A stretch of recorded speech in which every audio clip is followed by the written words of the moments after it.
¿Cómo les va? Mi invitado esta noche es el doctor Luis de la Barreda, a quien ustedes conocen bien. Ha estado, y me da mucho gusto, le agradezco, varias veces aquí en el Asalto a la Razón. Él es doctor en Derecho, especializado en Justicia Penal, Derechos Humanos, fue director de la Comisión de Derechos Humanos de la capital del país y conoce muy bien el desafortunado, desgraciado caso terrible de la desaparición y asesinato de los normalistas de Ayotzinapa. Luis, buenas noches. Carlos, es un gusto estar contigo. Buenas noches. Mira, hablamos hace algunas semanas a propósito de la detención del exprocurador Jesús Murillo Caram, pero yo quise contigo retomar eso que le llaman el informe Encinas, la actuación de la unidad a cargo del caso, una especie de fiscalía especial, y la secuela que va no solo a la detención de Murillo Karam, sino ya se sabe de los militares y el desaguisado que se generó con las órdenes de aprehensión a militares.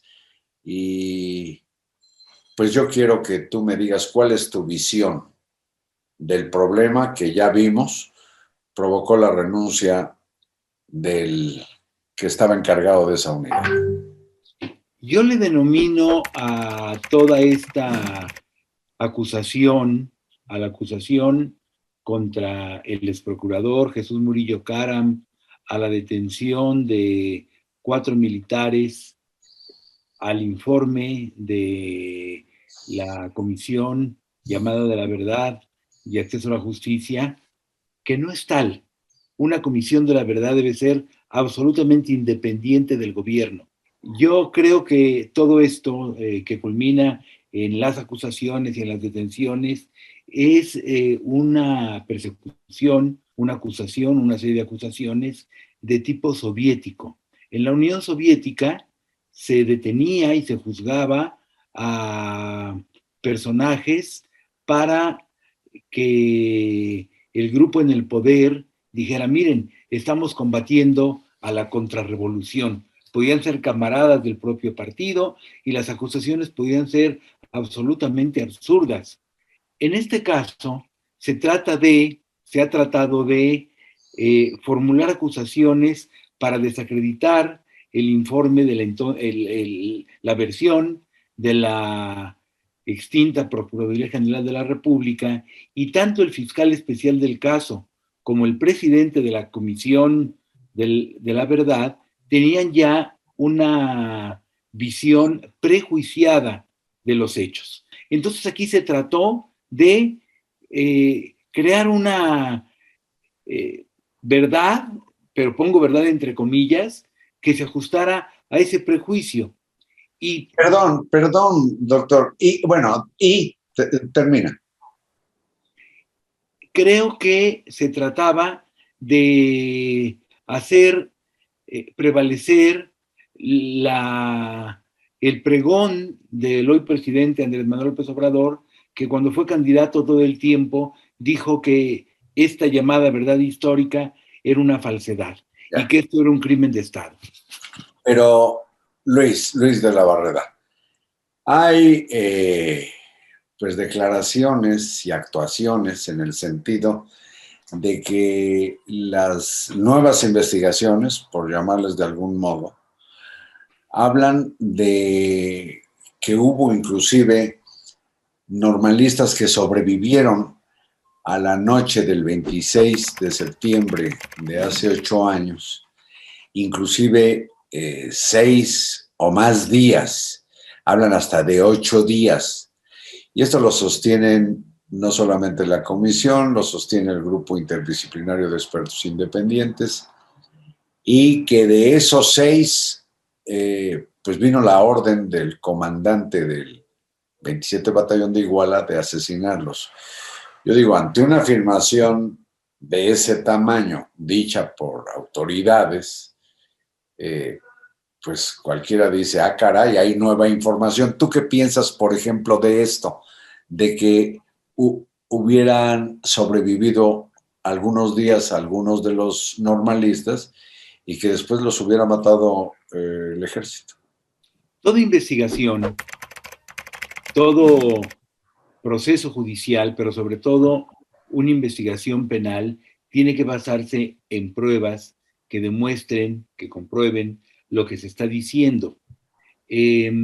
La acusación contra el general Rodríguez Pérez es una acusación insostenible, porque por una parte dijo Encinas que él había ordenado asesinar a 6 normalistas que habían sobrevivido unos días a la noche de Iguala, pero en el informe no hay nada de eso.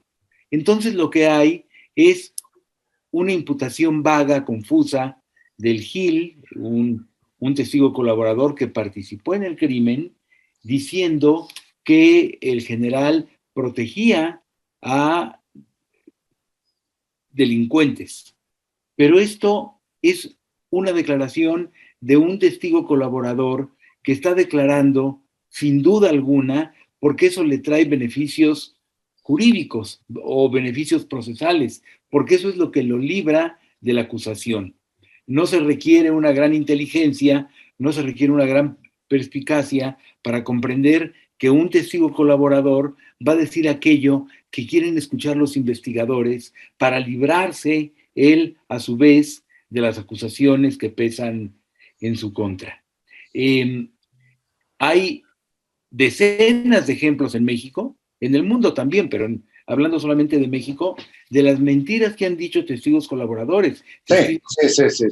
Mentiras claramente probadas. Entonces, lo que diga un testigo colaborador debe tomarse como una pista para luego conseguir las pruebas, pero no puede ser la prueba absoluta para condenar a una persona o siquiera para detener a una persona.